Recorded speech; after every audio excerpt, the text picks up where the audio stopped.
tomorrow, when we'll experience a real fall. We are in council chambers for our council meeting. May I please have a motion to approve the agenda as amended? There's one additional item. Councillor Maracas, thank you. Second, please. Councillor Kim, comments or questions? All in favor?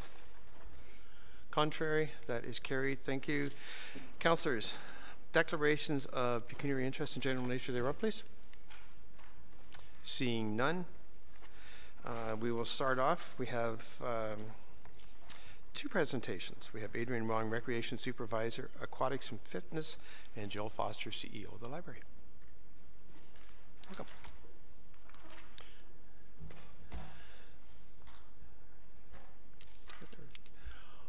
Is the presentation together or separate? Okay, thank you. And I'll remind you that you have 10 minutes. Yes, thank you.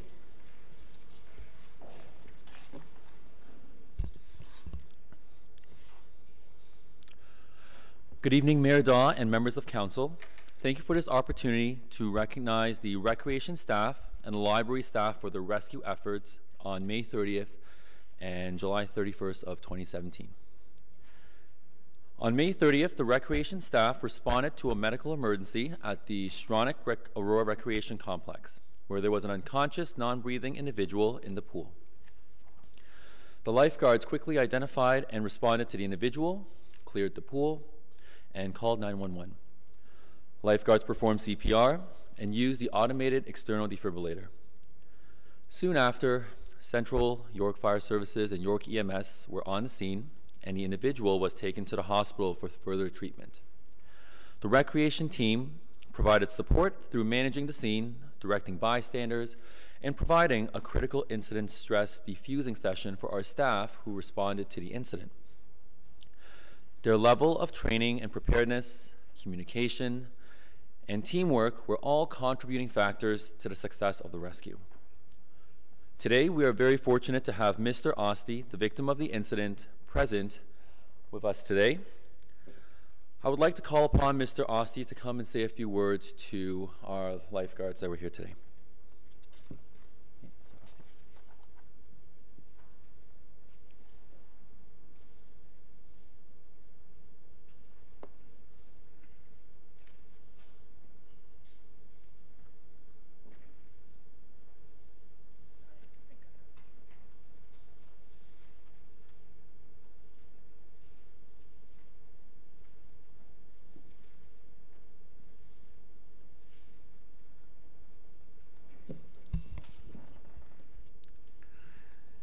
I like to say that I'm always very happy and willing to do, and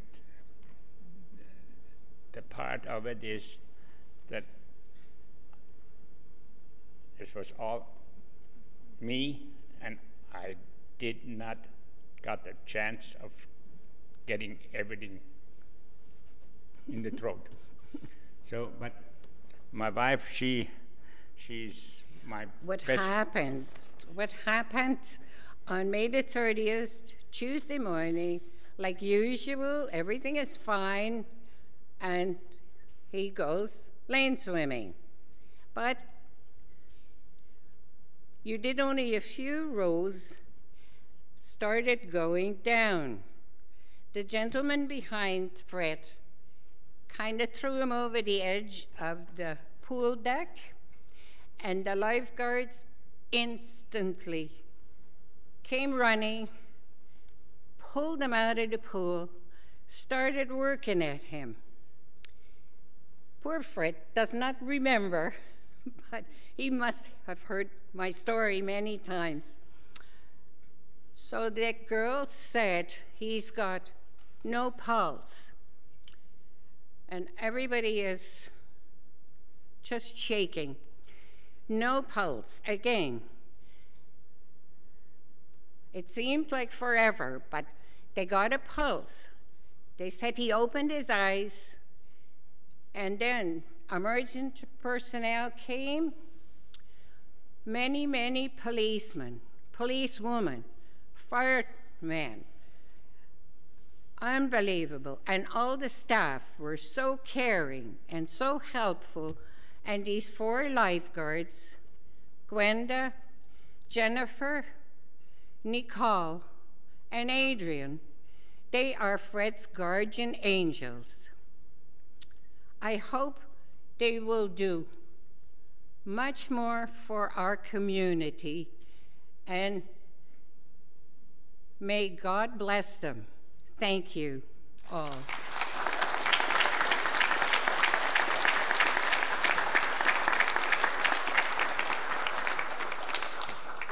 Thank you, also. Thank you. Thank you, Mr. and Mrs. Osti. At this time, I would like to call upon Jill Foster, CEO of the Aurora Public Library, to speak on behalf of the library services and their efforts on July 31st.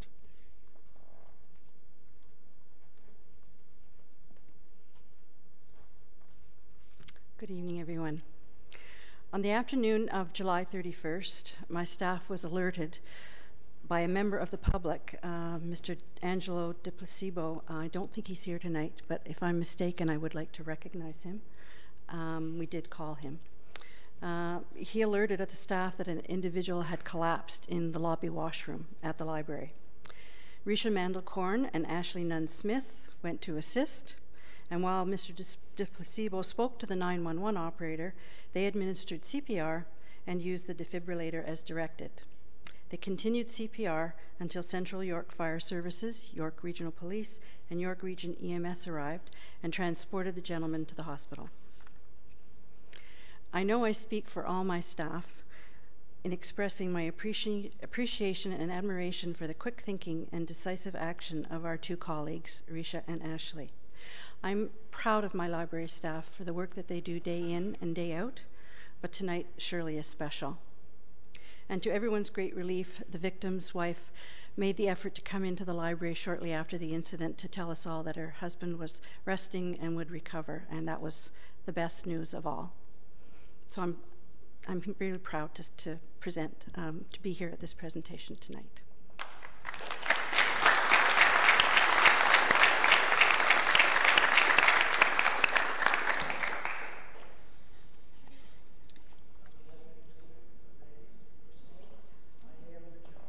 Can you come to, is this the,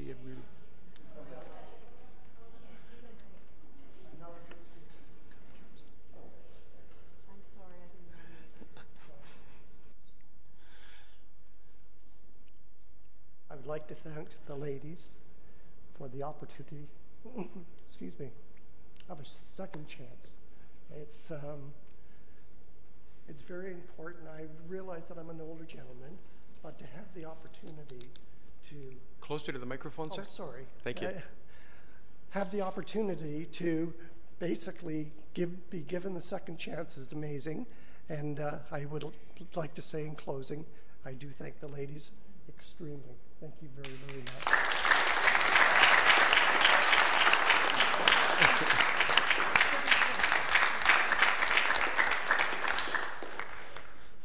Thank you very much, Adrian and Jill. Adrian? Mayor Daw, at this time, I would like to ask you to come and present certificates of thanks to the Recreation and Library Services staff for their contribution to a successful rescue.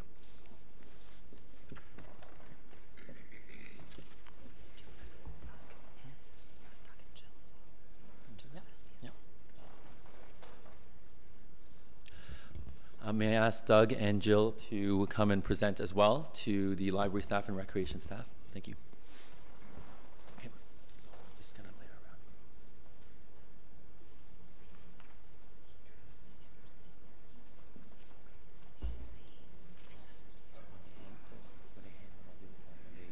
Hand out the certificates.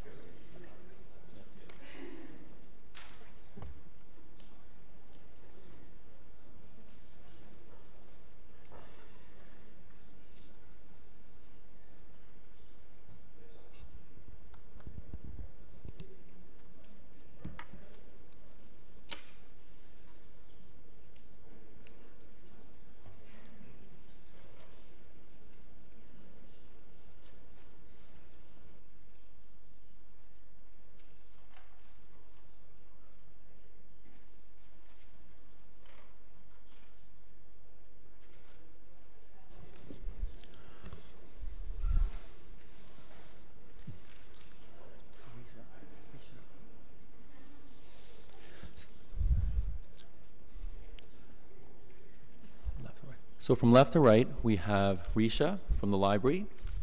We have Jennifer, lifeguard, Adrian, lifeguard, Nicole, Glenda, sorry, lifeguard, Courtney, recreation staff, Jody, recreation staff, Greg, recreation staff, and finally Ashley from the library services.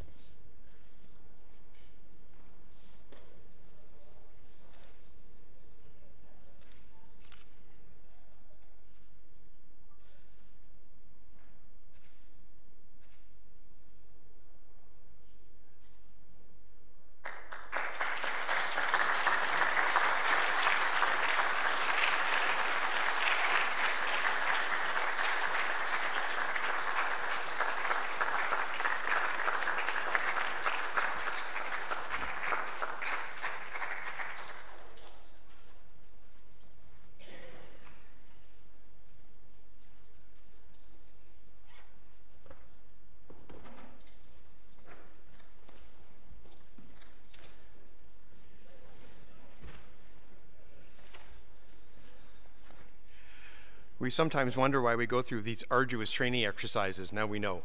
Councillor, may I have a motion to receive the presentation, please? Councillors Tom and Kim. There's no comments or questions at this point, so we'll just, all in favor, please, of receipt. Opposed? That is carried. Thank you very much. We have two delegations tonight. The first delegation is, oh, I'm sorry, you have a presentation, pardon me. I apologize. By Ashley Woods, the curator of the Making Peace exhibition. Ashley.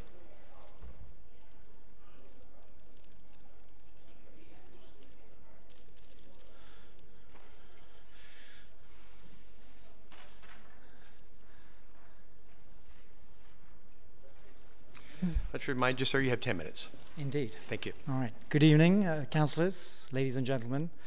Mayor Dorr, thank you very much for having me here tonight. To introduce the Making Peace International photo exhibit that was delivered to Aurora yesterday from Toronto, following a 5.5-month presentation there. A very successful presentation, I'd like to say. And I'm here basically just to sort of give a little bit of background information to the exhibit and to explain why it all came together.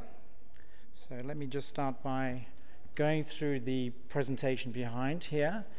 That actually shows that Making Peace this is not the first time it's been shown. It actually has been shown in 13 other cities, including Toronto, before arriving in Aurora, and actually is set to move on to Atlanta, Brussels, and London, UK in 2018.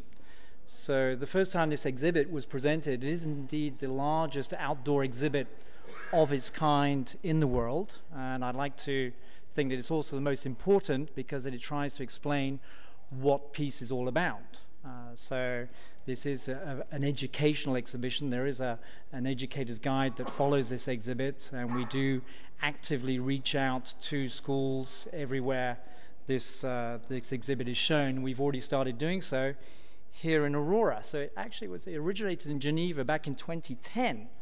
The United Nations Director General and the Mayor of Geneva opened the show there. It then went on to Holland, the Netherlands, in Utrecht, where the Mayor of Utrecht, together with the Prime Minister of Holland, opened that version in 2014.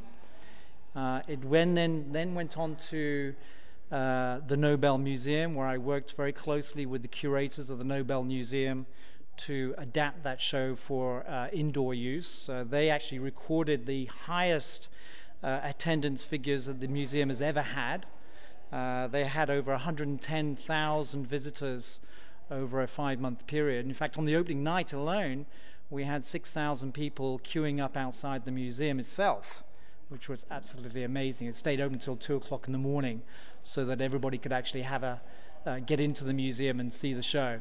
It then went on to Sarajevo, where I worked very closely with a number of governments to open the show on the day of the international commemoration of World War So obviously 1914, 2014. I worked very closely with the mayor there, but also the governments of Holland, Switzerland, and Sweden. Last year it was shown in Rio de Janeiro during the Olympic Games, and I had the pleasure of putting it up there in the largest underground or subway station in Rio, Ipanema, and the IOC committee actually walked through the exhibition prior to opening up the Olympic Games.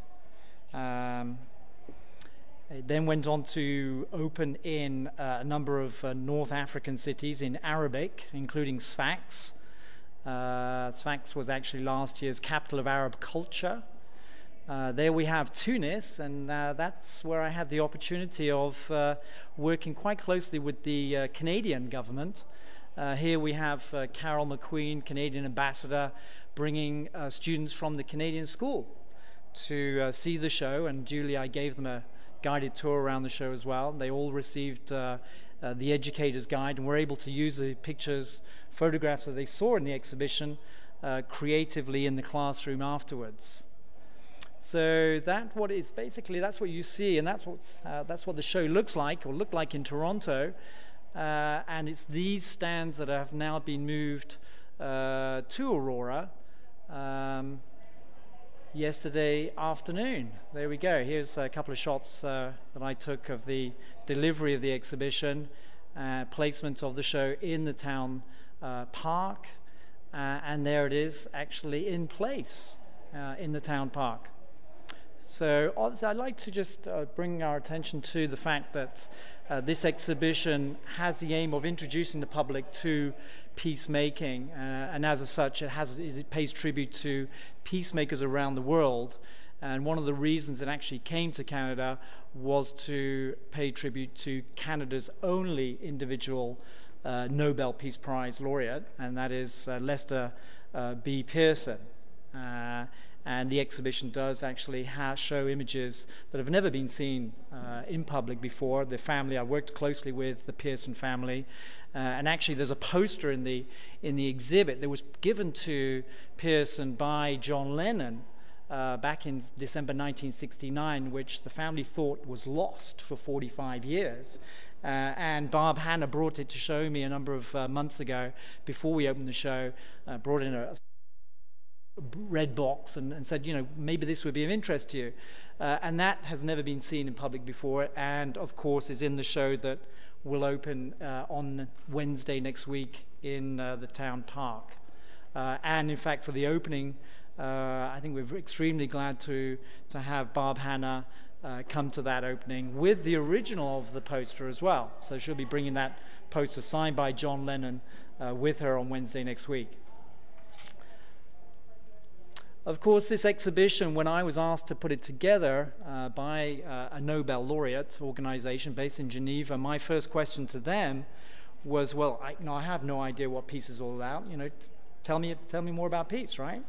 And they said, well, that's a very difficult question to answer, actually. I then called up the United Nations. I had worked with them previously, and the response was the same. There is no basic explanation out there today as to what peace is all about, and yet we talk about it every day, right? You hear it in the news, peace this, peace that, and the other. But in fact, there's no simple guide to peace. So, you know, how do we teach our kids what peace is all about? How do we get them involved in peacemaking activities, right? In the community, on the school grounds. So that's what I try to do. I try to, using photography, to explain what peace is all about, and that's the result is making peace. I had a very good friend at the UN give me a couple of pieces of advice. One of them was, you know, if you're trying to teach young kids, keep it to 5, because as soon as you go 6, 7, 8, you lose half the class, right? And if you can add basic color, you can really reach out to a younger audience. So that's exactly what we've done. And the exhibition is divided into these 5 elements here: disarmament, nonviolence, conflict prevention, resolution, economic and social justice in yellow, human rights, law and democracy, and certainly last but not least, environment and sustainable development. And the basic message we get across to the public, and especially young people, is that by bringing these 5 elements together, you effectively create the conditions for a lasting peace. If one is missing, peace doesn't necessarily mean that war will break out. You don't want to scare the kids, but certainly peace is fragile. So that is the basic message we get across to people. If they don't remember the images in the exhibition, it doesn't really matter so long as they take that message away with them. And there you have the online. So just a quick overview of what the exhibit was like in Toronto. It was a very large show. It cost a lot of money to build. We had a very important program of activities, and all that came to over 300,000 Canadian dollars. I'd like to point out that 50% of that was actually given in kind. Hewlett-Packard came on board, the TTC came on board, many different, 25 partners and sponsors actually came on board for that, and that's never happened in any country. So I'd just like to point out that Canada and the Canadian spirit was really there for that. We've had over 80,000 visitors, of which 2,000 students. I actually gave guided tours to those schools who came down. We actually were able also to pay transport down to the exhibition. So the fantastic coverage we've had in Canada so far has amounted to, including TV, radio, I was on live Canadian radio, has brought in over 1 million audience, which is fantastic. So I'd just like to point out that I've actually given copies of the invitation to next Wednesday's opening to you all. They're on your desk, so I do invite you to come along. Please do share that information with family and friends, and I'd look forward to welcoming you next Wednesday for the opening. Thanks very much indeed. Thank you very much, Mr. Woods. Don't run away, please. Don't. First of all, Council, may I have a motion to receive Mr. Woods' presentation? Councillor Abel, Councillor Thompson. Comments or questions for Mr. Woods, please? Hit your button, if you would. Oh, come on, someone's got to. Councillor Abel, come on. And actually, welcome to Aurora, and of course, I can't speak for everyone, but it looks like it's going to be a very exciting exhibition for Aurora in our iconic town park. And so we're really looking forward. Thanks for bringing it to Aurora, John. I remember when we met at the opening back in May in Toronto, together with Pam, Councillor McConnell, in fact, Pam McConnell, who I'd just like to point out and pay special tribute to today because she effectively died 4 weeks after that. The opening of Making Peace was her last major event, so I'd just like to point that out. Thanks for bringing it to Aurora. Thank you. Well, we'll look forward to the opening next week. Councillor Gardner. I don't think there are enough words to really express the importance of this and appreciation for the work you've done and the places you've taken it to expose everybody. I'd like to see the 5 elements of required to make peace, if you have that.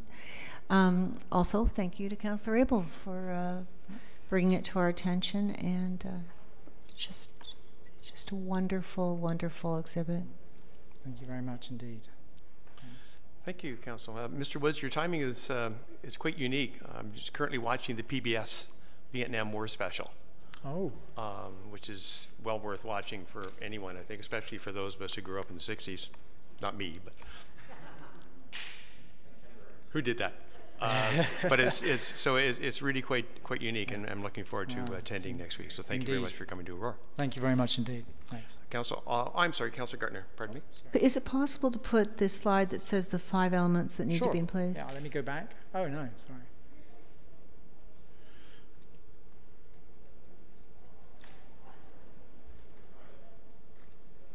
One with Nelson Mandela. There we go. Okay. And perhaps, I'm sure we could get that presentation distributed to Council. Yeah. Thank you very much. You're very welcome. Thank you very much, sir. Appreciate you coming. We'll now move to delegations. Oh, I'm sorry, we need to vote. All in favor, please. Opposed? That is carried. Thank you so much. We have one delegation. We have David Basco and Jessica Kerr representing the South Lake Regional Center Foundation. Welcome. And they're speaking to, it was item R5 from last week. I'll remind you have 5 minutes. Thank you. Good evening, Mayor Daw and members of council. My name is David Basco. I am the Community Engagement Manager for the South Lake Regional Health Center Foundation. So on October 14th, we will be holding the 20th anniversary of South Lake Black Tie Gala. It's an event that we host every 2 years and is attended by hundreds of our community business leaders and most influential community members. And where we all gather and come together to join South Lake's physicians, management team, board members, and corporate sponsors. It's an evening for everyone to enjoy a unique and exclusive event that includes live and silent auctions, lavish cocktail reception, gourmet dinner, and live entertainment, and all in support of our hospital's most urgent priorities. As you may know, as with all hospitals, South Lake does not receive government funding to purchase new or replace old equipment outside of capital builds. Critical and basic equipments like beds, surgical tools, and machines are all funded through the generosity of the community. And through events like the Gala, we can continue to provide world-class care close to home. So this is why we're here this evening. And I'd like to ask my colleague Jessica to tell me more about it.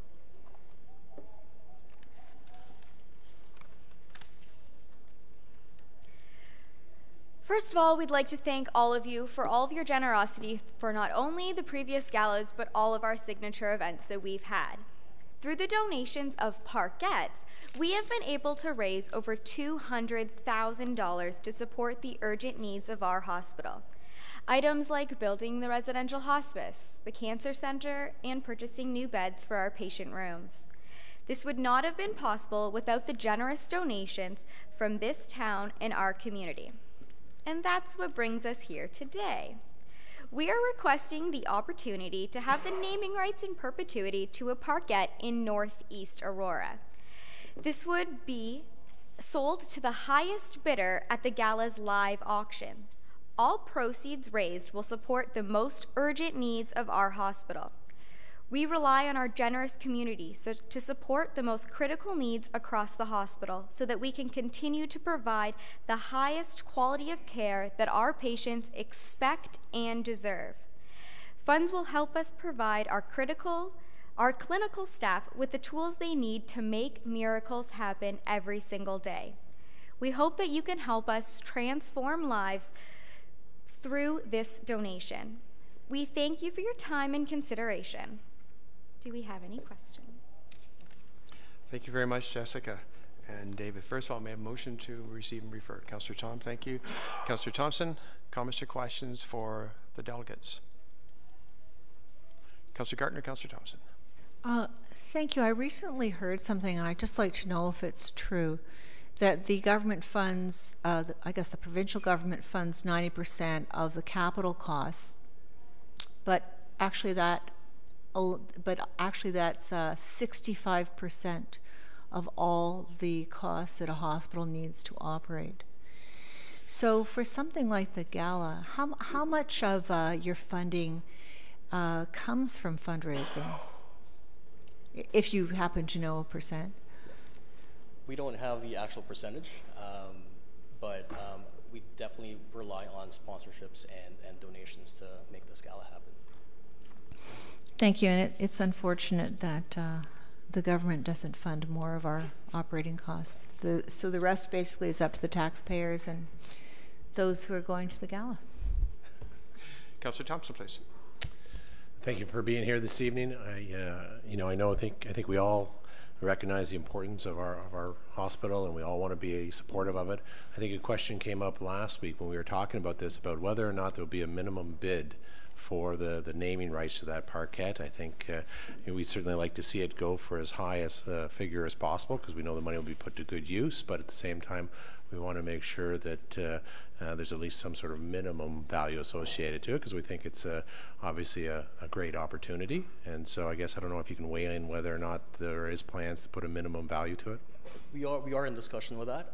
We are looking at 25,000 previous Gala. So the previous one, went for a little bit over 11,000. So we're trying to set that minimum bid around that range. Wonderful. Yeah. Best of luck. Thank you very much. Any other councillors? All in favor of receipt and refer to the item, please? Opposed? That is, thank you. Thank you very much for coming in. We do appreciate it, and we certainly appreciate the work that you do. Thank you. Council will now move to our items for discussion. We have the four main items in consent, and C, C1 sub R1, which is the tree removal permit application from last week, I would ask that that be pulled and referred to the regular agenda. Thank you. Any other items or that you'd like moved to the regular agenda, or just if you have a quick comment or question? Councillor Gartner. Could you move R4, please, from last week? Yep. Thank you. Will do. Anything else? May I have a motion then, please, to accept the consent agenda? Councillor Abel, thank you. Councillor Thompson, all in favor? Opposed? That is carried. We'll move first of all to, well, let's do C1R1, we'll do C1R5, and then we'll move to tonight's regular item as Mr. Elliott has a presentation as well. So we'll deal with those two first, if we may. And council, last week, there was some discussion. All we did, and this is with respect to the reference, pardon me, to the tree removal permit at 81 Catherine. What we did last week was simply we received the report, and you will have received an email from Ms. Van Leeuwen that the stop work order had been lifted, that the town arborist and the residence arborist were out in agreement that it was a silver maple, actually, not a red maple. The tree is less susceptible to damage. They feel that it will be fine.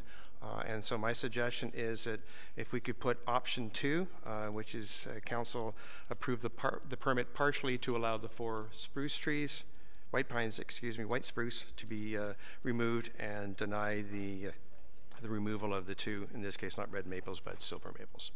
If someone would put that option on the floor, will allow us. Thank you, Councillor Abel. Do we need a second for the option? Please, second. Councillor Thompson. Does everybody understand what we're doing? Any comments or questions on that, please? Councillor Gartner. Thank you, Mr. Mayor.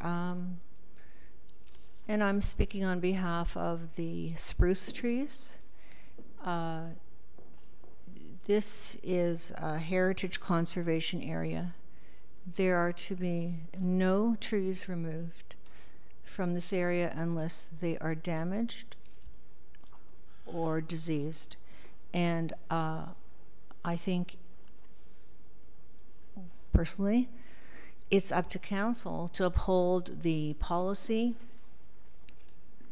which is really a provincial policy, and the conditions of the heritage study. So I will be voting against it. Councillor Thompson, Councillor Abel. Thank you, Mayor Dodd. Just I guess to repeat, you're saying that the 2 maple trees will be left alone, but that our own arborist doesn't feel that they are in any immediate danger, because we heard last week that some of the roots had been cut and so forth. We didn't see any further damage to it, but we weren't sure, at least it seemed last week, whether or not there was any future hazard or potential for these trees to die. If we can just get some clarification. I'll go to Mr. Downey, please. To you, Mr. Mayor. With regards to the silver maples, we are satisfied that the steps that the applicant is taking in order to try to save these trees is a proper course. There are no guarantees, but we believe that they are taking the very best efforts in order to save these trees. So we are satisfied from that perspective. That is no guarantee that they will survive, but we believe they are given the best chance to survive with this remedial measure. So if I may then, so to your satisfaction, all the concerns have been addressed? Yes. Thank you. Thank you, Councillor Thompson. Councillor Abel. Thank you, Mayor Dawn. And I took the time to visit the site the next day after council last Wednesday. And, you know, in my mind, the heritage part of the trees saving, or let's see, prohibiting any tree removal in the Heritage District was something that council brought and approved. It was not brought forward by residents. It was just at the discretion of council. However, it's still important to maintain the canopy and trees, and in the Heritage District especially. The two maples, right away I could tell if they weren't reds. These are huge silver maples, and silver maples, I know I saw one in Mississauga, 300 years of age. They last a long, long time. And these trees are really old. They're very big, but they're hardies. The silver maple it grows a lot faster than the other hardwoods. At any rate, I like their chances of survival. As far as the spruce go, because these maples are so big, they don't provide any light for any other trees. And you can see that the spruce trees are scraggly. They're like a Charlie Brown tree. And they're not well. They were planted by the resident years ago, and so I have no problem with the removal of those trees, and I think it's appropriate that they clean it up, their yard, because where they were was nothing but an eyesore. So I will be in favor of the motion. Thank you, Councillor Abel. Any other speakers for the first time, please? Councillor Gardner, second time. Thank you, Mr. Mayor. Through you to Mr. Ramuno. Mr. Ramuno, I believe that this permit was issued in error. And if that's so, what is being done now to make sure that doesn't happen? Mr. Ramuno, is that the case? Through you, Mr. Mayor, the permit was for the pool enclosure, the fence around the proposed pool. Again, since that time, we have just ensured that we have measures in place whereby if another pool permit enclosure comes in, we do notify the resident that if there are any trees that may need to be removed, that we will flag that for the resident to ensure that they're aware that we do have a new bylaw which requires council approval of removal of any trees within the Heritage Conservation District. Councillor? Thank you, Mr. Ramuno. Through you, Mr. Mayor. In the Heritage Conservation District, I believe I'm correct that trees are not allowed to be removed if they're unless they're damaged or diseased. So it would stand to reason that there would be parameters and flags in place anytime somebody came in who lived in the Heritage Conservation Area and wanted to build a pool. I mean, it says pool enclosure, and we kind of danced around that last week, but it's implied that a pool enclosure is needed for a pool. So would anything in the Heritage Conservation Area be flagged as what? Because in most cases, I'm guessing that a pool couldn't be built. Mr. Miller? To you, Mr. Mayor. The Northeast Old Aurora Heritage Conservation District Plan does contain a paragraph with respect to trees and vegetation. In my opinion, our tree bylaw has stronger wording than the conservation plan. The conservation plan certainly speaks to I think the wording is ensuring that all mature trees are preserved, and it goes on to say that only those that are in poor condition or disease should be removed. Again, our tree bylaw does have stronger wording with respect to not allowing any trees to be removed without council's approval. We don't see many pools. This is probably the first pool that I'm aware of that has come in within the conservation district. Not many residents are aware of the conservation district plan, but our staff, as we move forward, will ensure that any similar type applications that do come in, that they will be advised of not only the policies within the conservation district plan, but also of our current tree bylaw. Councillor? Thank you. And under these current circumstances, this application for the pool would have been flagged? Mr. Romero? To you, Mr. Mayor, yes, moving forward, we'll ensure that any future applications are they're made aware of the policies in both plan and the bylaw. Councillor? Thank you. You're welcome. Councilor Marcus. Thank you, Mr. Chair. I think the most important piece is the saving of the 2 red maple trees. I think that's what, from my understanding, when I think I sat in at that Heritage Committee, that was the 2 trees that I think that were the most important ones that everyone was looking at. And we're going to be saving those 2. And it's my understanding, I'm no expert in the field, but it's my understanding that the white spruce is considered basically a weed in essence of the trees, same as the Manitoba maple, I believe. If maybe Mr. Downey can correct me if I'm wrong, but so I just think that we're saving the red maples. I think it's good, and we move forward, and we're looking at our policy, and we're going to flag these things moving forward, and so I'm in favor. Thank you. They're just to be correct, they are silver maples. I don't know if Mr. Downey wants to. Silver maple, whatever. Yeah, I know it's in the report as red maples. Mr. Downey, do you want to comment on the weed status of the white spruce? I was talking about the spruce. That might Take be offense at you calling trees weeds, but that's okay. You can plead the 5th if you want. White spruce, the concern with regards to the white spruce is more to do with the structural integrity of the tree and its root structure rather than the quality of the tree. So I won't argue that some trees have a higher quality than others, but certainly the white spruce, the concern that we have is as a result of the root structure of that particular type of tree. If there's no other comments or questions, all in favor of the motion then? Oh, we're going to vote. Right. Thank you. We're going to use our fancy. And just hands up, please. All in favor? And those opposed? Please mark your. Linda? Thank you. Carry 7-1. Thank you, Council. We'll move to item C1R4. Councillor Gartner, you move that, or you pulled that, pardon me, are you going to move the motion? Thank you, Mr. Mayor. No, I can't. Someone move that for us, please. Councillors Maracas and Abel, thank you. Councillor Gartner, over to you. Thank you, Mr. Mayor. This is, so we're talking about the York Region Christian Seniors Home, which is a very good idea and has been in the works for a long time.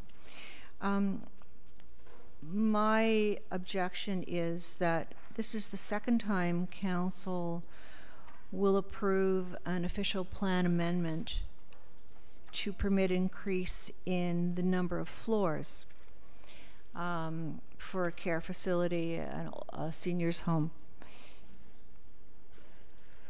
In both cases, the facilities are to accommodate people who are a little more affluent in our community. There's a need, but I think Council's missed an opportunity. We, in the Planning Act, we granted extra floors. We could have used the bonusing provision to ask for some affordable housing in both of these senior residence care facilities, and I'm disappointed. And frankly, I'm sad that we didn't take the opportunity to lend a helping hand to those who are less fortunate, those seniors who are less fortunate in our community. Other speakers? To the, and Mr. Ramuno, correct me if I'm wrong, to the best of my knowledge, this is actually, the group that's putting it together, this is actually, would fall maybe not into affordable housing, but certainly more affordable housing. They offer life leases. They're not taking a profit on what they're building. This is their 3rd or 4th project. I know they have one in Barrie, they have one in Brampton. Comments on that, please? To you, Mr. Mayor, that's correct. Their operation is a life lease scenario, and they are those units are very affordable to the purchasers. And now they are expanding by way of this amendment to provide additional assisted living within those 2 apartment buildings, future apartment buildings. Thank you, Mr. Ramuno. Councilor Gartner, second time. Well, Mr. Mayor, I know that affordable can have many meanings, but I'm telling you from experience and knowledge and having worked with, been on the board of the Older Women's Network, who lobbies all levels of government for affordable housing for seniors, this in no way could be called affordable housing. And there are those in our community, and there, I think, are more than people realize, who are going to be in need of affordable housing. And this was an opportunity, in my opinion, that council missed, because we could have done it according to the Planning Act. Councillor Abel. I share Councillor Gardner's sentiments toward affordable housing, because it's something coming down the legislation, and it's really, it's not a crisis, but it certainly is something of great concern. The model that is shown with this, the York Region Christian Seniors Home, is somewhat of a way of preserving the integrity of an equity built up in someone that has a home, rather than assisted living, other enterprises that are for profit, which would just keep taking at $5,000 a month and leaving nothing, and often depleting the resources and the equity. In this case, it's preserved because you can put in for a cost, and it's not cheap, as Councillor Gardner says. It's not affordable to all, but if you have a home in Aurora at $1 million, which it's almost, or say $500,000, you can get a nice suite here for $400,000, and you'll get it back, or your kin will, and all you're paying is a monthly common fee, sort of, for the grounds and stuff. So, in my mind, that's a much better option. And having gone through the exercise of caring for elderly, and in my case it's my mother-in-law, this is a huge opportunity. Unfortunately, it's sold out, so it's such in high demand. But to go to the point of affordable housing, the only one that we have for rental here in Aurora is the Hadley Grange, and I think that's 15 years old. And if you want to rent a bedroom or a two-bedroom, it's a 10-year wait. So that indicates just how badly we need affordable housing for our seniors here. And so I'm sort of glad, well, I am glad that Councillor Gardner brought that up, because we should be very, that should be very high on our priority, is to bring in policies and to step and work with the government and to find and create those affordable housing opportunities, rental units, and not just for our seniors, but for starting families and young families and our children as well. So we need rental units. There's one in Aurora. It was built 15 years ago, and it's a 10-year wait. So it's critical here in Aurora. Councillor Errol, any other speakers? I did indeed say affordable. I corrected myself to say more affordable. And that's what this group does. And like I said, they've done this in a number of locations, and I know people who live there, and they're quite happy, and they do feel it's quite, well, it's affordable for them. So I think that's what counts, and we can always use more affordable housing. I don't think anybody would argue that. Using your tablets, please, to vote. All in favor? And hands up, please, just for the cameras. Opposed?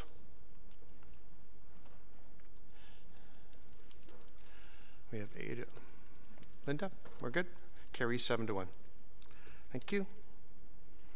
We'll move to tonight's one item in the regular agenda, and that's a report from Mr. Elliott's group. And first of all, Mr. Elliott, you have a presentation for us.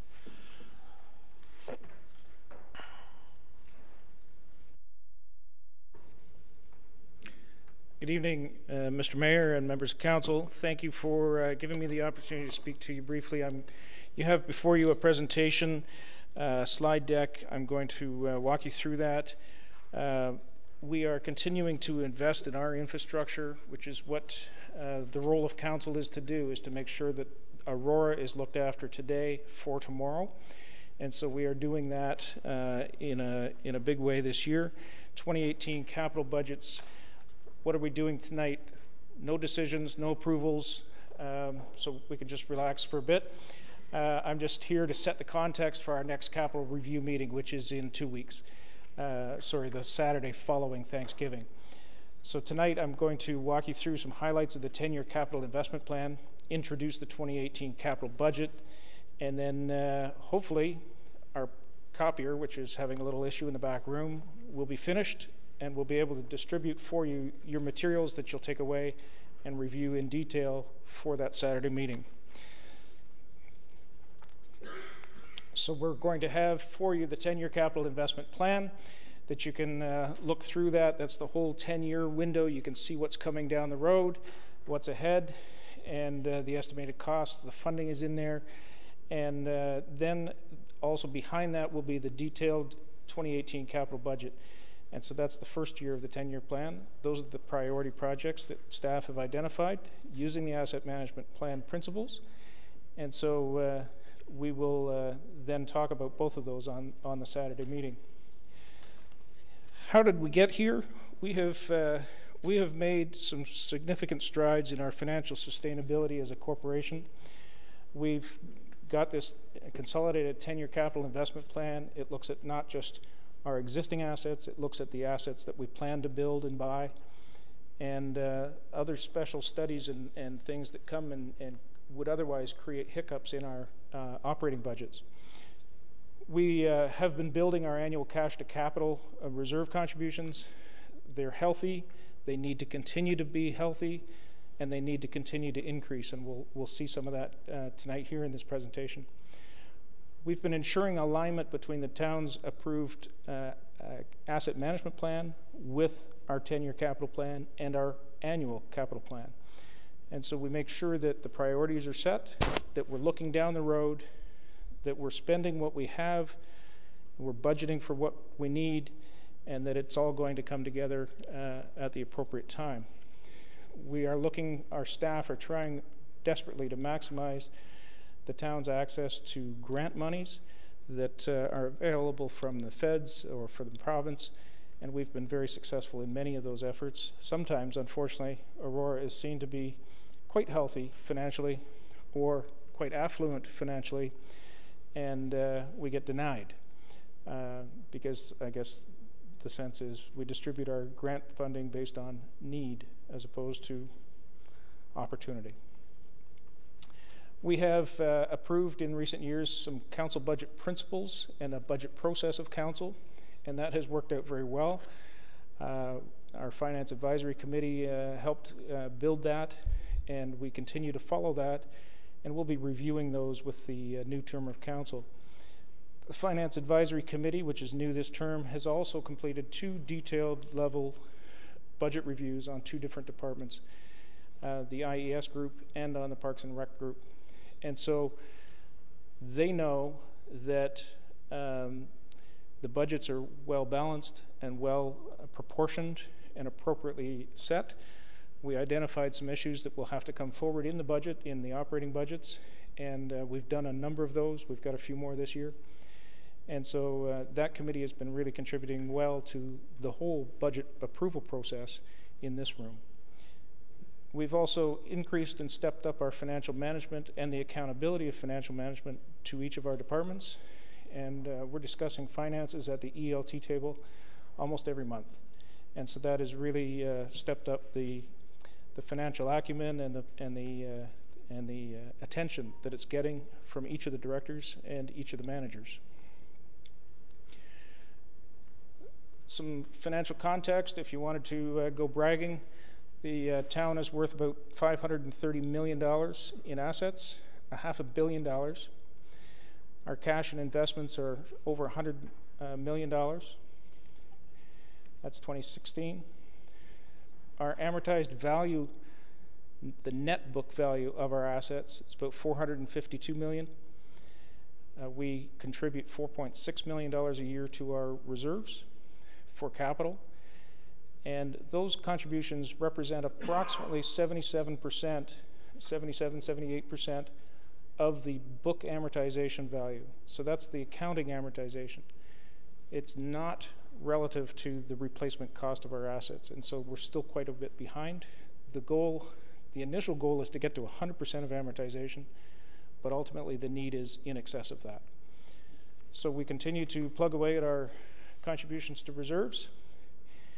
And you can see that in the mid-2000s, we were kind of here, kind of there on our contributions to capital. We were trying to balance our operating budget through that technique, and it doesn't work. For 2008, 2009, there was no change. It was flatlined. And then in 2010, we were able to get onto an initial program of 1% a year, because I was able to convince this council at the time that our contributions are far below our amortization rate. We need to step it up. We'll be doing the 10-year study. We'll be getting the proof that that's the case. And so now we have the proof, and we continue to still need to increase our contributions annually.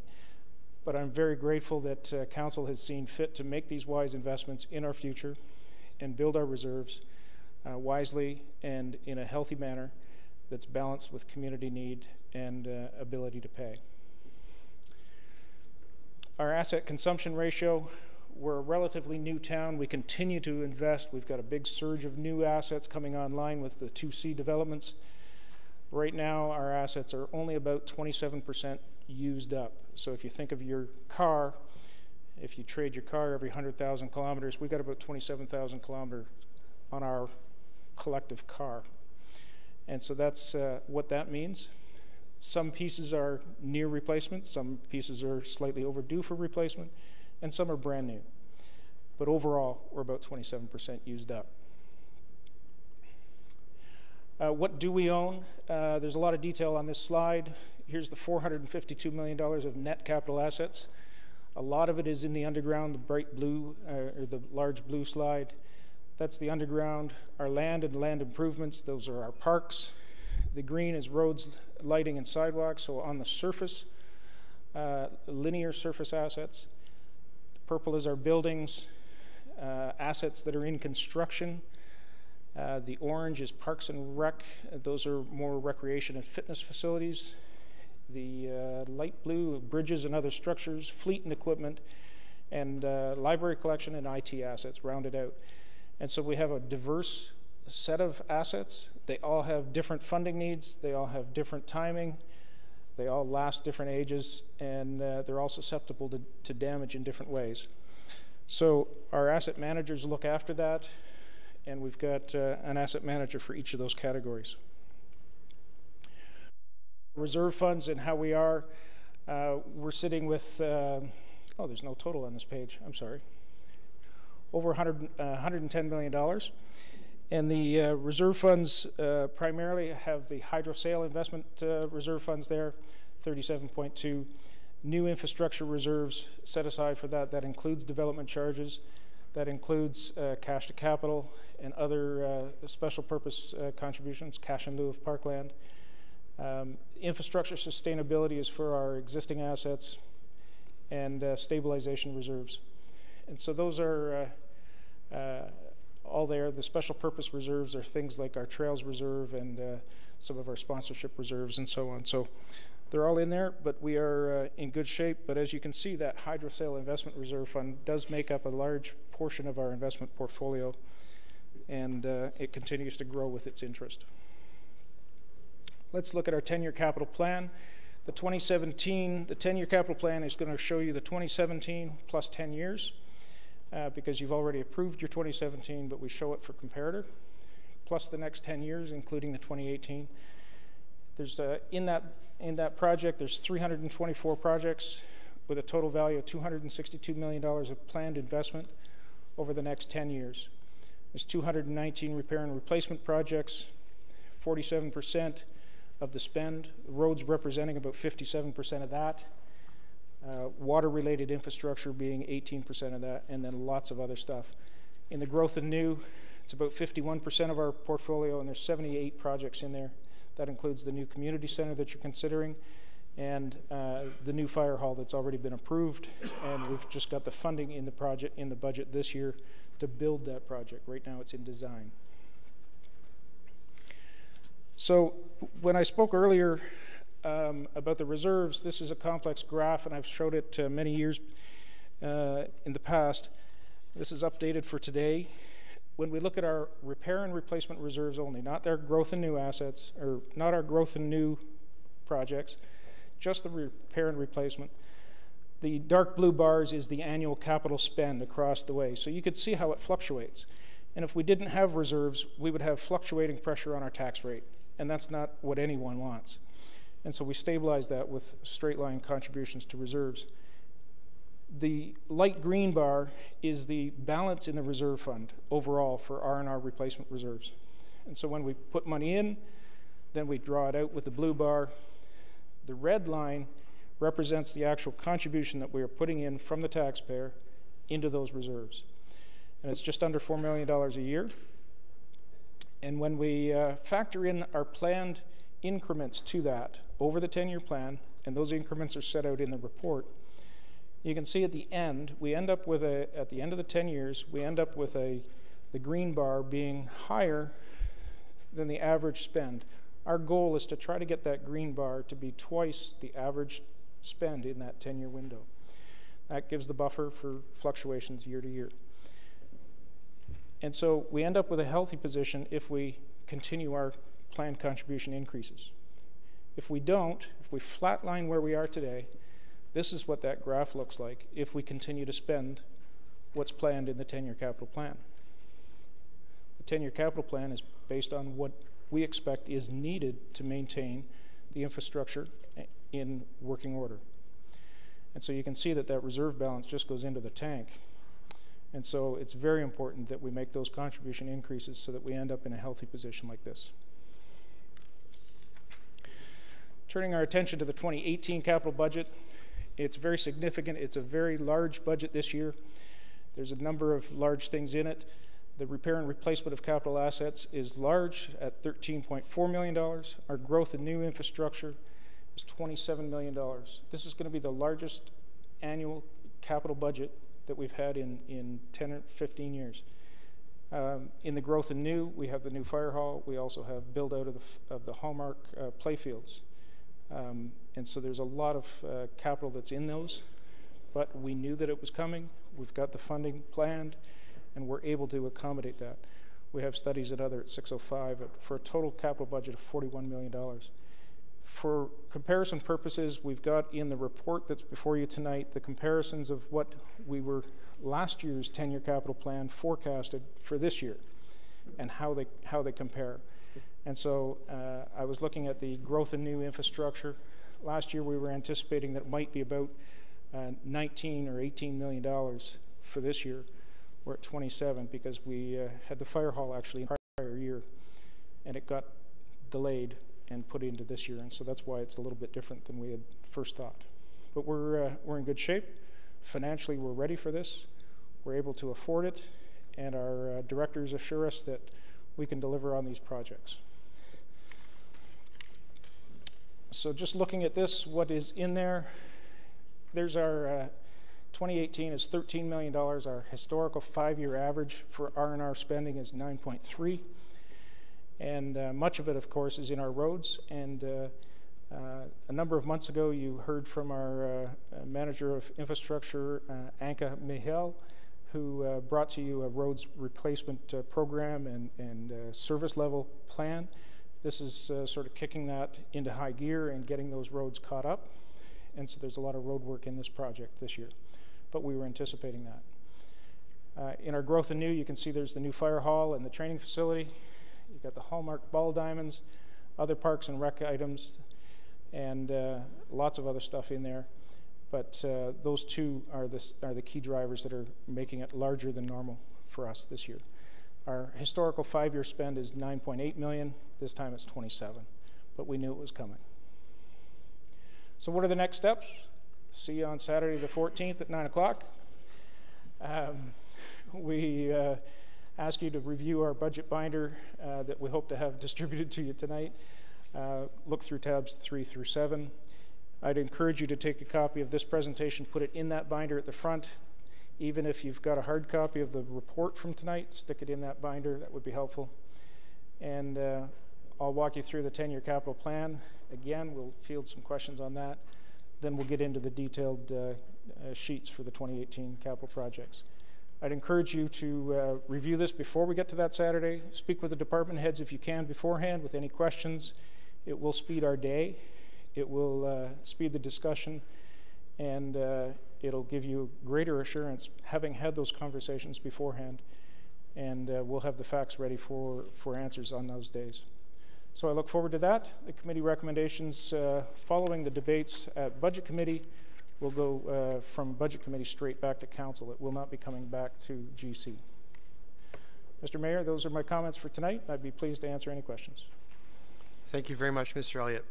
Council, may I suggest that, well, first of all, we'll let Mr. Elliott take his seat, and let's refer the presentation to the report so we can discuss both at the same time. Someone care to put that on the floor? Councillors Thompson and Gartner, thank you. Comments either on the presentation or the report for Mr. Elliott. Councillor Abel. Thank you very much, Mr. Elliott. It always, it always amazes me how it always sort of changes and moves. So it's a moving, living document, and it should be for a 10-year forecast. How can you possibly forecast? It's very complex. On page 6, and I think it's the 12th slide, the reserve funds in millions, and you said you didn't put in that figure. But did you say 110 million? Because I'm adding up those numbers, and that's not 110.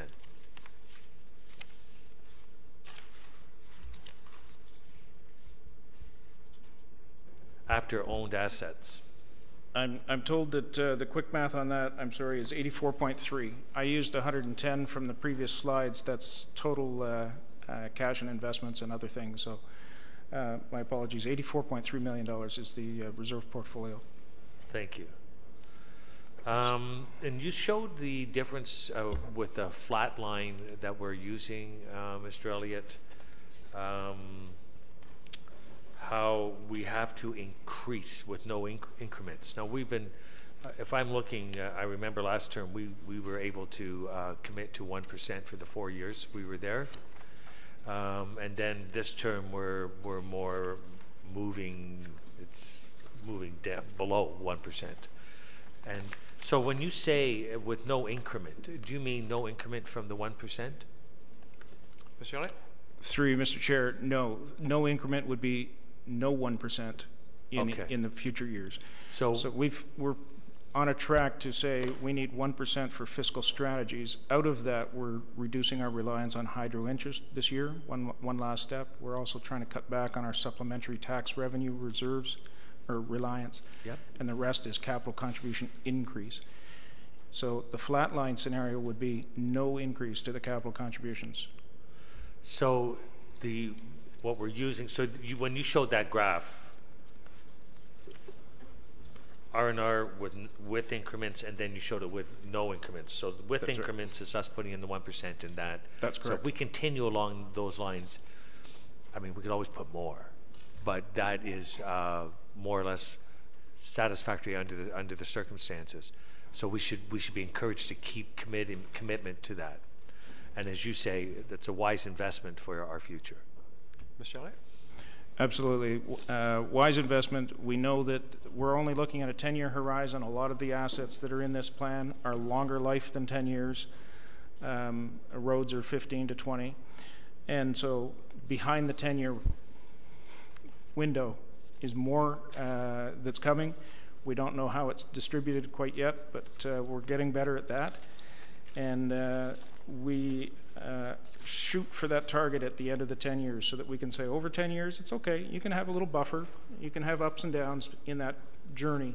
But hopefully over the 10 years, we end that with double the average spend. And then that target just keeps moving every year. Okay. Thank you very much. Thank you. I can't say, I was going to say I'm looking forward to the budget process, but I can't really say that. Councillor Thompson. Thank you, Mr. Mayor. Through you to Mr. Elliott. Mr. Elliott, just on that slide, the history of tax cash to capital increases, I think it'd be good to be able to to show or say what the total amount is that we give cash to capital. I know in that slide it shows the increment that we increase it every year, you know, 250, 300,000, but what's the total figure that we take and apply to the capital account every year? Roughly, I think it's what, $5 million maybe? Mr. Elliott? It's 4.6 of tax cash, and then we've got the gas tax on top of that. Yep, but that's what I was for, the 4.6. So, you know, while this slide is great to show that each year we are increasing that amount to keep pace with what we're trying to achieve, I think it's good to note that it's a sizable amount that we take from the tax levy to apply to our reserve accounts. Yep. And then I think the second point to just make for everybody's reference is that I'm still amazed when I go to, you know, AMO conferences and stuff, and I still hear municipalities still talking about the need to put together an asset management plan now that it's mandated by the province. You know, kudos to you who brought it forward to us early last term. I think Aurora was certainly one of the, I guess, forerunners in the development of those asset management plans, and it served us well. So thank you very much. Thank you, Councillor. Other speakers, please. In that case, all in favor of receipt and refer to October the 14th. If you could press your buttons, please. We've had our hands up. All in favor? Contrary? I'm betting that's unanimous.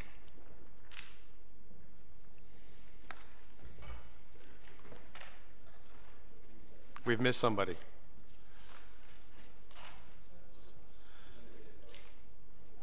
Councillor Gartner.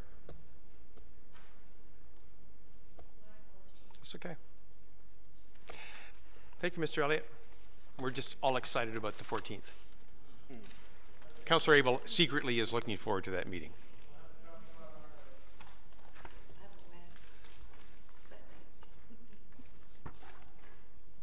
Thank you very much. That finishes the items.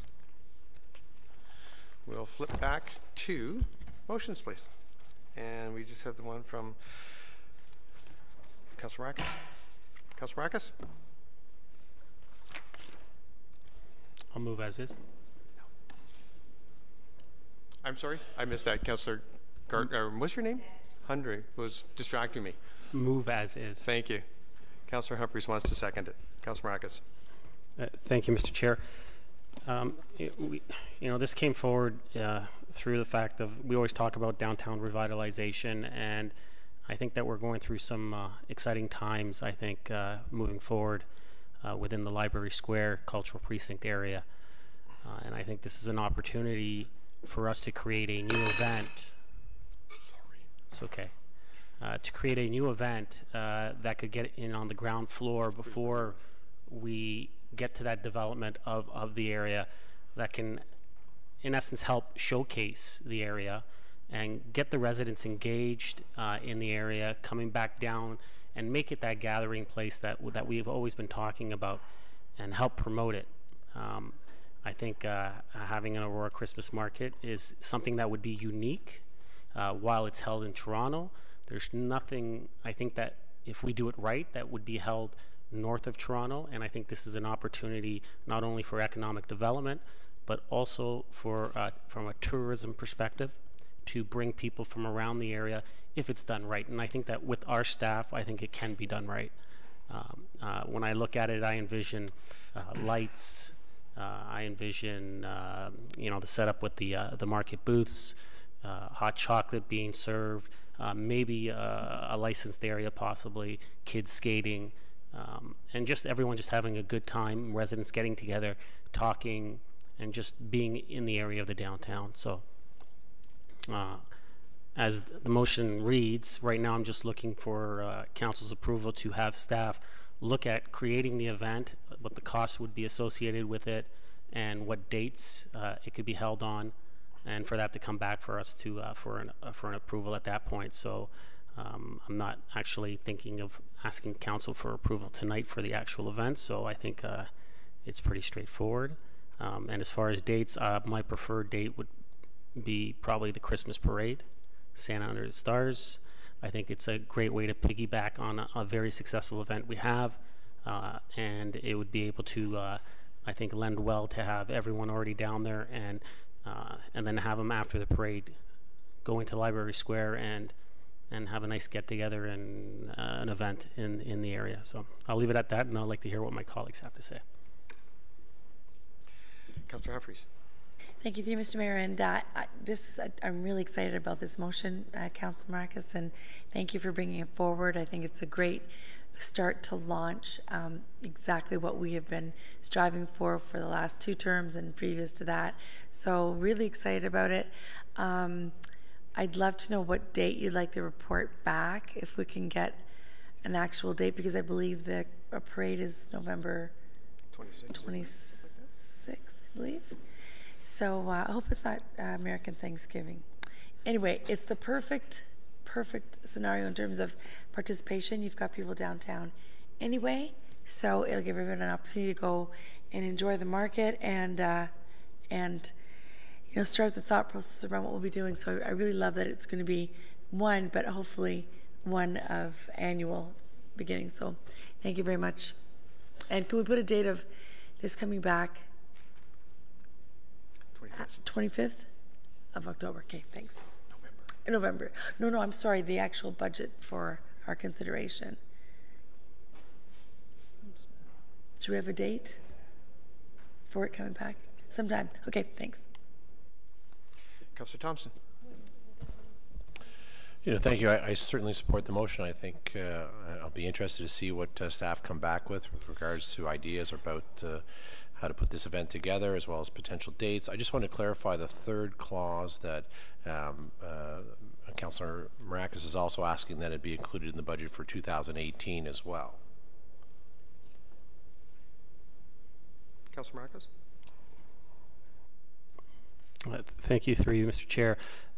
Yeah, the thought was when I was working with staff on this is that my thoughts to begin with was that while this would be a one-night event this year, it would likely move forward in continuous years and maybe grow and become bigger. And so therefore, we thought it would be prudent to put forward something for the budget and for us to look at and how we can continue this event if successful. Councillor? I would agree. I think that's a good way to approach it, so I'm fine with that. Great. Thank you. Councillor Tom. Thank you, Mayor Daw. Generally supportive of the idea and the motion. My comment would be is that I'm not sure obviously I'll wait till the report comes back, but I'm not sure I'm in favor of the town covering 100% of the cost on something like this.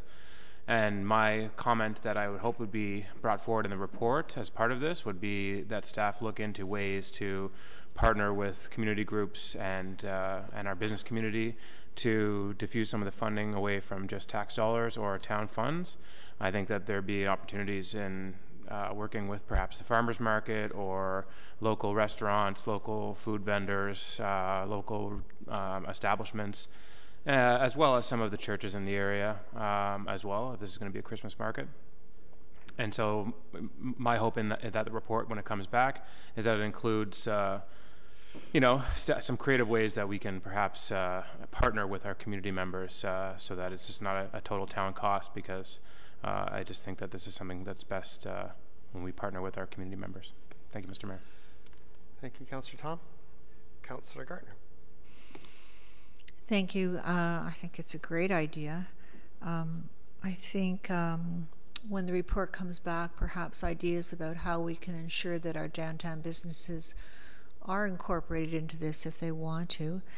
And also, I'd just like to remind everybody of the parade 2 or 3 years ago, which fortunately I wasn't able to attend, when it looked like everybody was going to be blown away in the blizzard. So we could have an alternative plan. We need to plan for that. Thank you. Councillor Gardner. Yes, and I'm so glad I wasn't there. The night of the big snow. Councillor Kim. Thank you, Mr. Mayor. I also agree that it's a great suggestion. It's a great way to refocus our efforts back to the central part of Aurora, which is Library Square.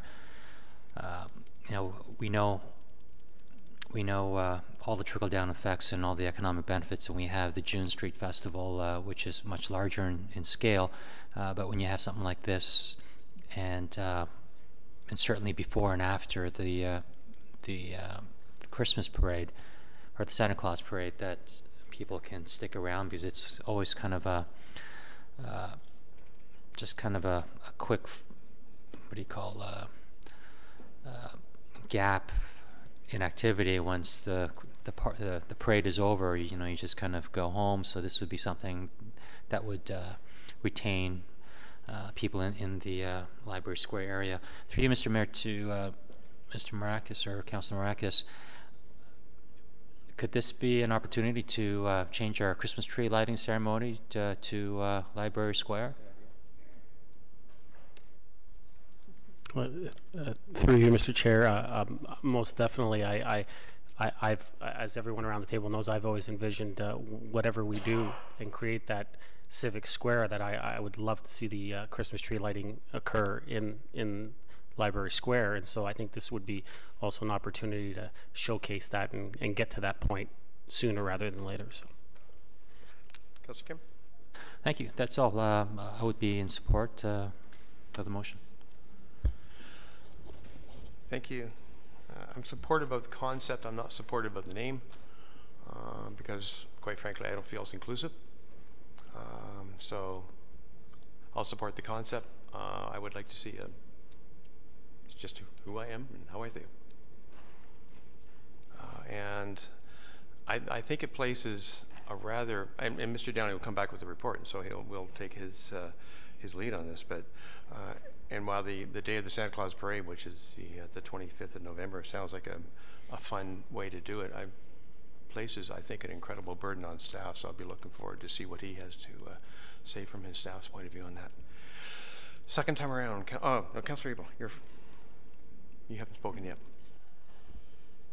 Thank you very much. And you know, I'm of course an advocate of the downtown revitalization, and my thoughts are have been expounded upon.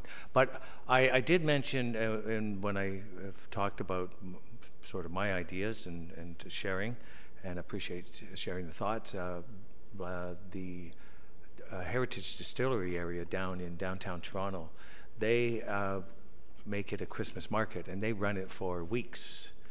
And it's so popular that they charge $6 just to go into the mall, and they're sold out every night. Like, it's incredible. So that way all the shops share in what is going on, and it has a tremendous revitalization. That area is just amazing down there. All the new buildings and everything going on in the Portlands.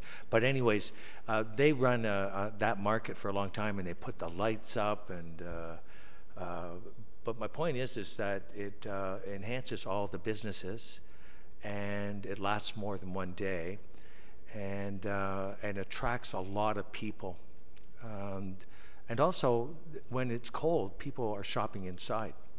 So for doing a one-day event where you're exposed to the elements, you know, I've often said, you know, the Bacon Basketware would be an excellent place to create such a Christmas market square that would last a few weeks, and you could have these occasions like this, and you could have wineries and crafts and beer and food and all kinds of things that are going on, much like the Heritage Distillery has successfully done in the downtown Toronto, and that would bank the west side of the downtown and create a revitalization and stimulation for the Yonge Street stores to participate in.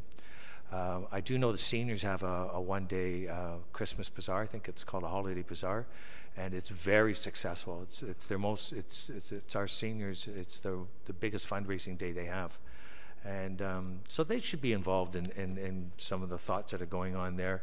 They've done that annually. Of course, it's a bit earlier, and of course, again, it's indoors.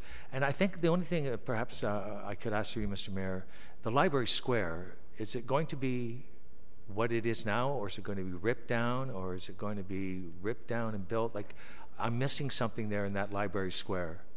So if I could ask through Councilor Marakis. I'll go to Mr. Nader. Rosny? Yes, through you, Mr. Mayor. By late November, there is the potential for the demolition work to have been done, although we're not sure yet. The tender has just gone out last week, so we'll know in a couple of weeks what the status of that is. So the report will have to consider that a demolition, and then of course it'll have to be somewhat pedestrian friendly, because often a demolition can be hazardous.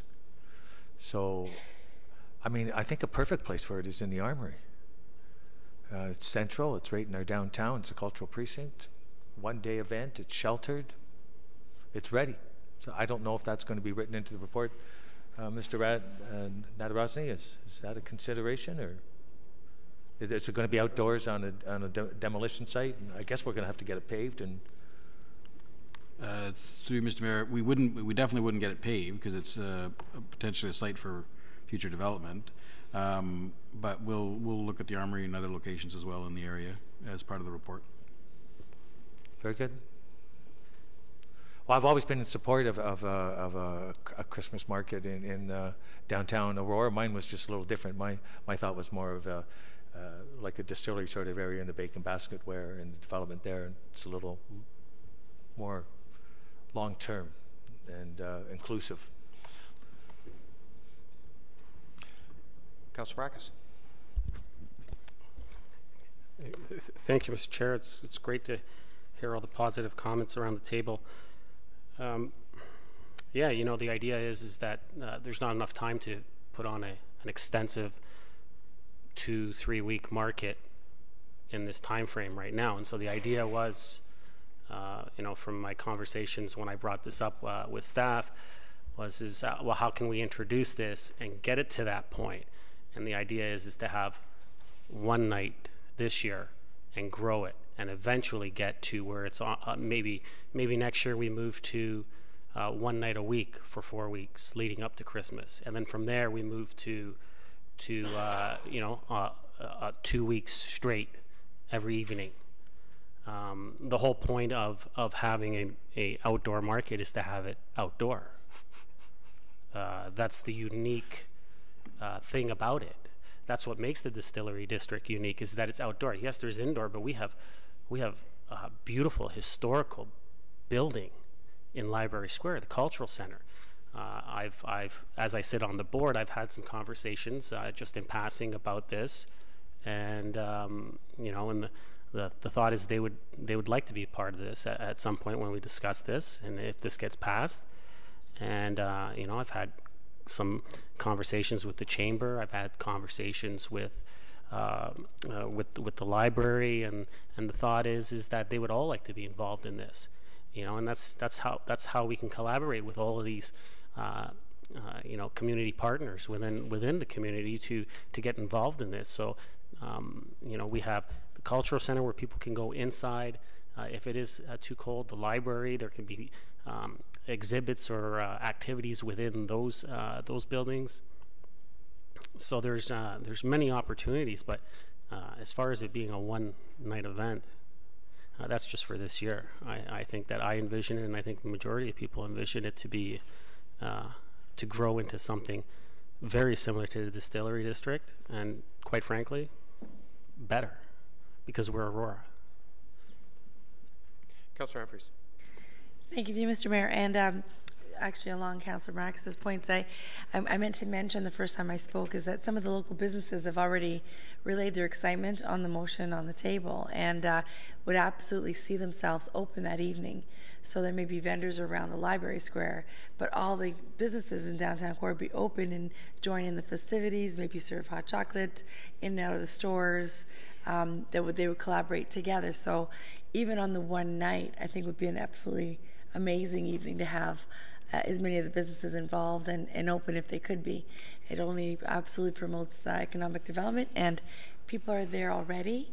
I think the burden on staff, you know, maybe we can absolutely in the report, I'd like to understand that, but because everyone is there already, I think it's just a great scenario overall. So lots of exciting things happening downtown.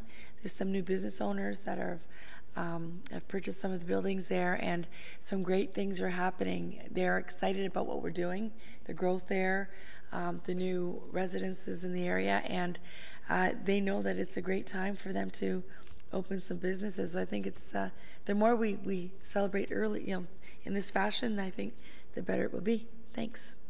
Thank you, Councillor Humphreys. Any other speakers? Call the vote. All in favor? Opposed? Yeah, we need our buttons there, Ms. Linda. There we go. Contrary?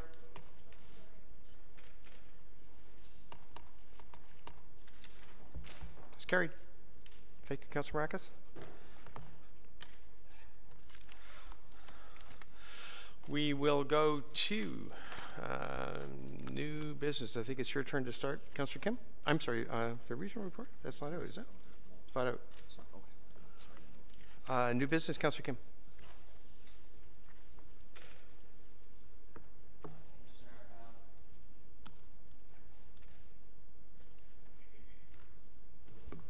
Thank you, Mr. Mayor. Through you to Mr. Nadarasny, I inquired about the LED lighting project, and there was supposed to be another report back regarding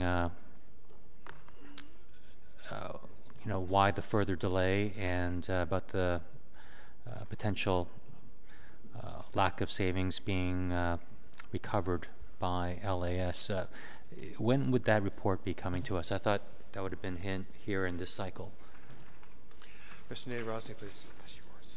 Through you, Mr. Chair, no, the report isn't ready yet. I'm not quite sure when it's coming. We've asked for quite a amount of detail, both on the status and as well as a more detailed analysis of the original assumptions about savings, as well as we're looking into how the actual billing is done for the street lighting, both before and after the installation of the LED. So we expect it to be fairly comprehensive. I don't have a date at this time. At this point, it would not be on the next cycle either, because we haven't. Those drafts would be out by now, and I haven't seen the draft yet. Okay. Kim? Okay. And the other inquiry through you, Mr. Mayor, to Mr. Downey, regarding the Mavronac Park, the volcano grounds, in terms of those trees, I figure I might as well ask now before I forget later. One of the residents hinted that there's just a big volcano mound on all the new trees that are up there, whereas traditionally we left a little bit of a trough for the water to kind of settle. Can you give us an update in terms of why they did the volcano mound? Mr. Downey, please. Through Mr. Mayor, I have forwarded your inquiry to Sarah Kemp, our acting parks manager, for a report back. The trees, my understanding, have been in the ground. However, we haven't got sod there yet. So I anticipate that the reason that they're there is the mulch is on the trees in order to make sure that there's moisture there. But once we lay the sod, then we can then move the mulch around the base of that tree and create the saucer. But until that time, as we have sod down on the ground, there's no point. That is my understanding, but I've asked Sarah to give me back a report that I could then forward to you. Councillor? That'd be all. Thank you. Thank you. Councillor Tom. Councillor Humphreys, new business?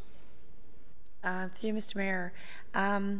While I'm extremely excited about the Making Peace exhibit, and I will talk about that through our announcements, public service announcements, and I was very supportive, I'm a little disappointed that we didn't engage the farmers market. They found out today when displays were there. I know I will take some blame with that as I'm the liaison. I didn't realize they were going to be set up earlier than October the 3rd. I thought I was going to have some time to work with staff and to understand about that. And just as a reminder, this is a permanent bylaw. They're permitted out, the vendors. It's a bylaw that they have that space. So they're absolutely have to have that. They've paid for it. So I'm not sure what's happened. There's a meeting tomorrow at 11 I'll be attending with the chair of the market, but I'm just hoping in future, to avoid any of the distress that the vendors are feeling. I would have loved to get, just a heads up that this was going to happen. And again, my apologies, I've had a really bad week and could not think about this. But in terms of moving forward, I know that I got a great note from the director of Parks. I really appreciate that, Mr. Downey, that it will not be a problem. And we were going to meet tomorrow morning, make sure that the vendors have their spots allocated as assigned. So I'm really thankful for that. And I do believe the exhibit will only enhance the market, and I believe will be a great addition. But just in terms of some of the, I believe some of the initial shock could have been avoided if I would have had a quick call or even a text message if I don't respond to an email just because of my circumstances. So appreciate it. Thanks. Councillor Abel. PSA. New business, I apologize. Thank you, Mr. Mayor. Perhaps I'll just respond to Councillor Humphrey. Yes, the contract was signed on Friday, but a heads up could have been given to the farmers market. There's no doubt about it. We did engage a couple of members of the farmers market and explain to them previous before anything was moved. So that was done, but not with all. So perhaps your comment was coming from someone that didn't respond. But when we did reach out and we did have an on-site meeting, and I did visited a vendor, a prominent vendor, and explained it. The overall thing, as you say, is this is fantastic.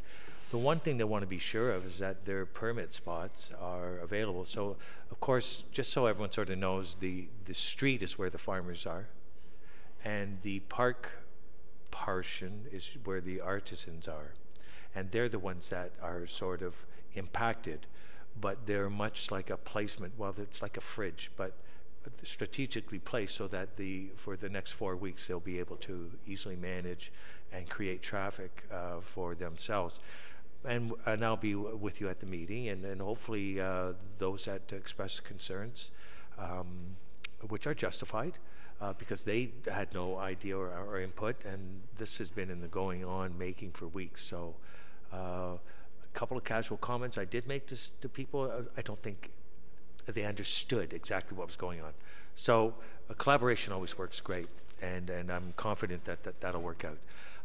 I think the other new business I wanted to ask, and I think Councillor Kim brought it up, is our pending list. And I think it was only suggested by Councillor Kim, but I would like to move that forward, that at least this quarter we have that pending list, because it's been quite some time. So I'm asking that within the next cycle or two that we'll be able to address that. Councillor Thompson. Councillor Gardner. Councillor Maracas. New business? Thank you, Mr. Chair. Actually, I have a couple, if you bear with me. Through you to Mr. Ramuno. Mr. Ramuno, the house is being built on 32 Wells Street. It was demolished and it's being built. The lot coverage was supposed to be 40%. I've gone by, I've taken a look, and a lot of residents in the area are concerned that it's taking up more than 40% of the lot coverage, and I'm wondering, have we been out to take a look at that yet? Mr. Mino? Certainly, through you, Mr.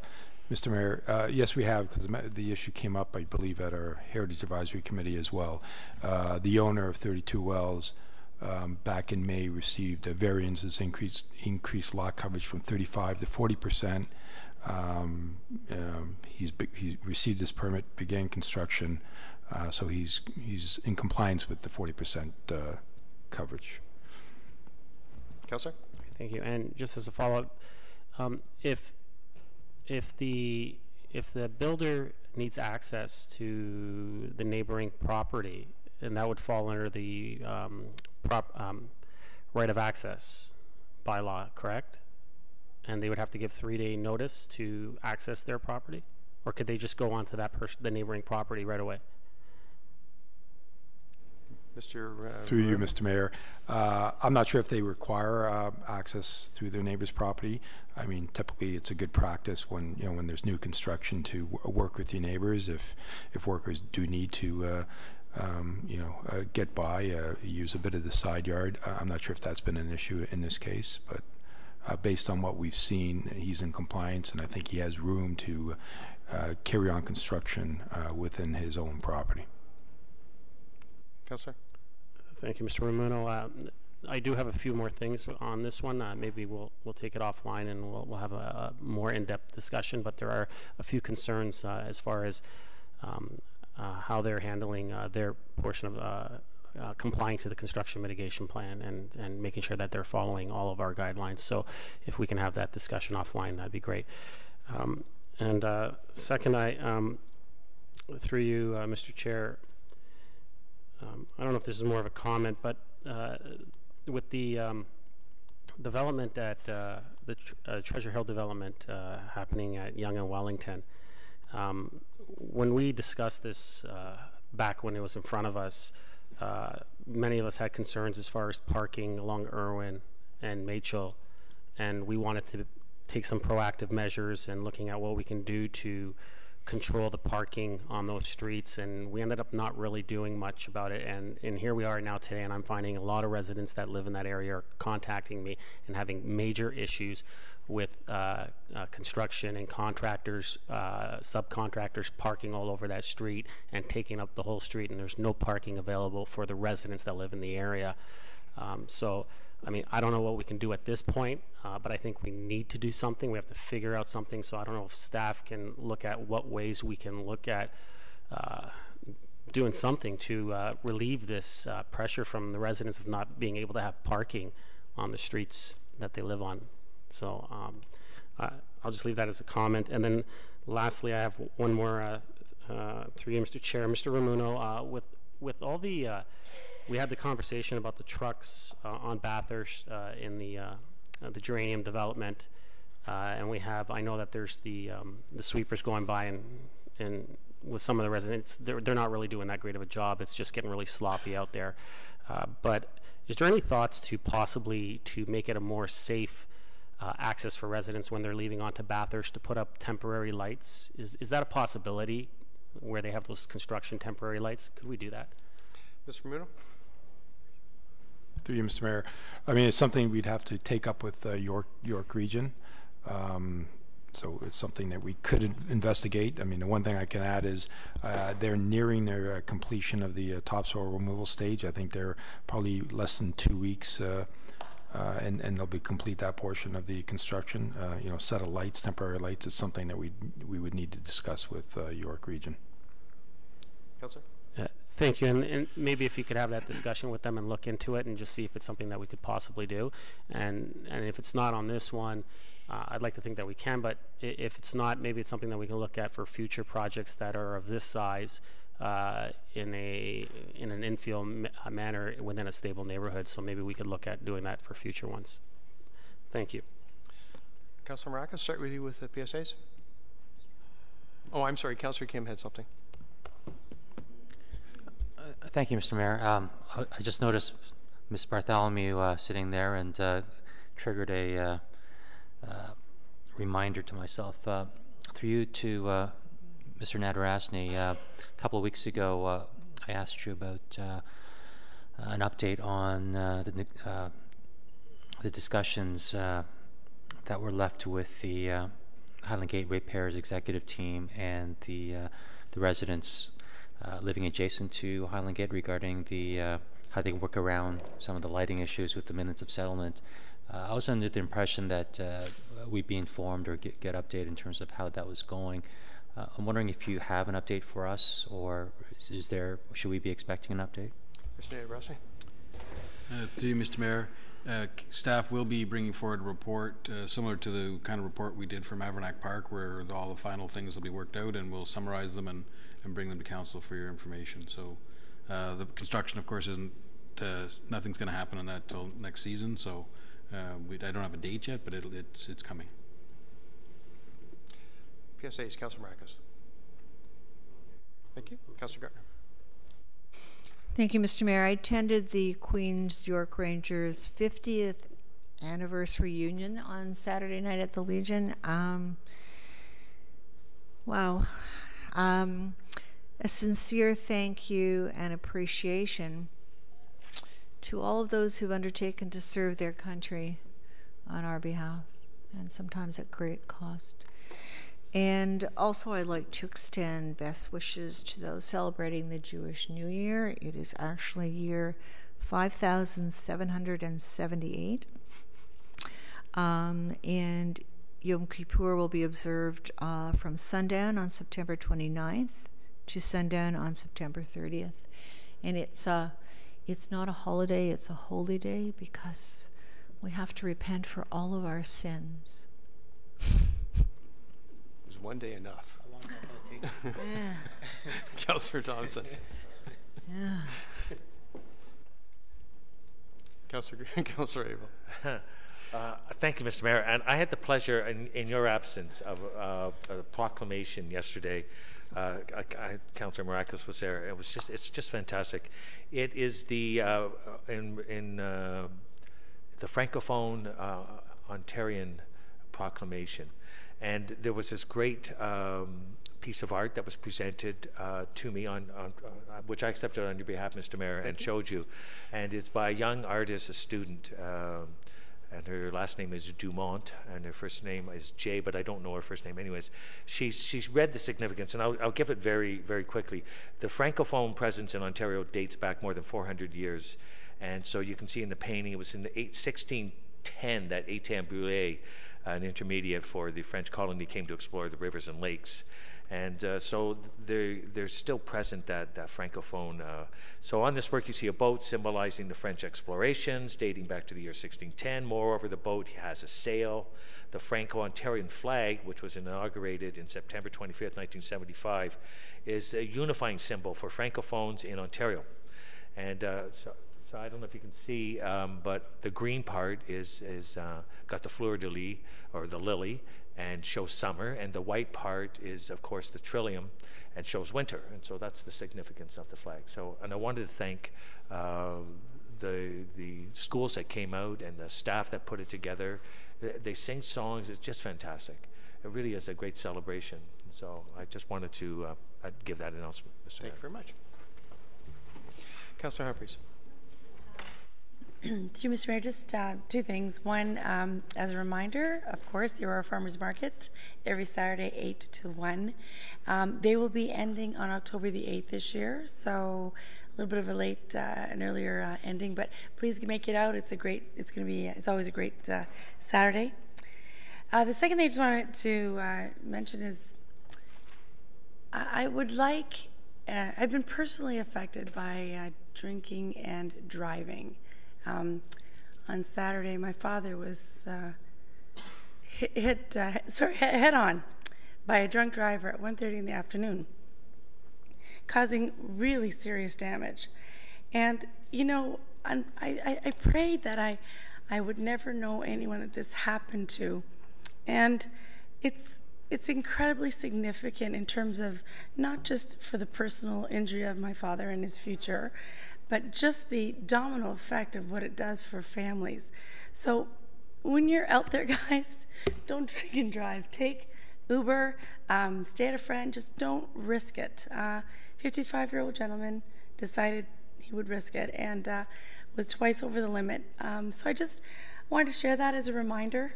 I know that we can get carried away and probably think we can do this, no big deal. And I mean, the impact is unbelievable. We have a long road ahead. And I hope he does well. But just the impact of the family is unbelievable. And I just wanted to say thanks to everyone for bearing with me, because kind of not been around, but just trying to remember. Excuse me, just trying to remember that. Thanks. Thank you, Councillor. Councillor Tom. Thank you, Mr. Mayor. And I'd just like to mention, on behalf of the Aurora Historical Society, the Hillary House Ball is Saturday, October 21st, 2017. That's at King Valley Golf Club. It's the 6th annual ball, and it's in support of the Hillary House National Historic Site. Doors open at 6 p.m., dinner's at 7. It's a great event. And for tickets and more information, you can call 905-727-8991 or email community@auroraahs.com. Thank you. Councillor Kim. Mr. Ali, just before I do my PSAs, you had something? Thank you, Mr. Mayor. I'm excited to introduce a new look to our binder. This is only a taste of the sizzle that you're going to see in our operating budget. we've been working very closely with Stephanie's group, and I'm very grateful to Stephanie and her team for the work that she's been doing to revamp the look and feel of our budget. And so this cover is from Steph and her team. I also want to acknowledge and recognize the hard work that Karen Aretto behind me has been instrumental in putting this binder together. She leads the coordination of our capital budget. And of course, under Jason's leadership, we've got a capital budget here on the table tonight. And so I thank all three of them and for their contribution, and I trust you'll enjoy it, and you look forward to the sizzle in the operating budget. I'm not sure I can top that, Mr. Elliott. But I can, because I have a pumpkin. And this pumpkin symbolizes that the Colors of Fall concert is coming up on October the 5th at Town Park. It's our last event of the year, and it's a great start to the night. There's a pumpkin carving event, which are then displayed at the Haunted Forest. Correct, Mr. Downey? Correct. There you go. Access Aurora has extended hours on Tuesday. We're open from 8:30 a.m. to 8:30 p.m. So anybody who wants to rush in and pay their tax bills to help pay for those fancy new binders that Mr. Elliott is going to give us. Sorry about that. The fall recreation guide is out at aurora.ca/rec guide for all the programs that are up. And once again, we are asking citizens for their participation on the citizen budget, and that is aurora.citizenbudget.com. We've changed it up a bit this year to see if we can get some different answers, so we encourage all our residents to go and have a look at that. And the last one I have is the I Love Culture event, which is this coming Sunday at Town Park from 10 a.m. to 2 p.m. It's a web-based mobile scavenger hunt followed by the Trailblazer, music festival, which is going to be live at the Armory with an open mic from noon to 2 p.m. and live bands from 3 to 10. So if you're good at karaoke, come on out, do the open mic. Council, thank you very much for a good meeting tonight. One last item, which is the confirming bylaw. Councillor Thompson, Councillor Abel, all in favor? Opposed? That is carried. Motion to adjourn, please. Councillor Kim, Councillor Tom, all in favor? Opposed? Carried. Thank you. We're out of here.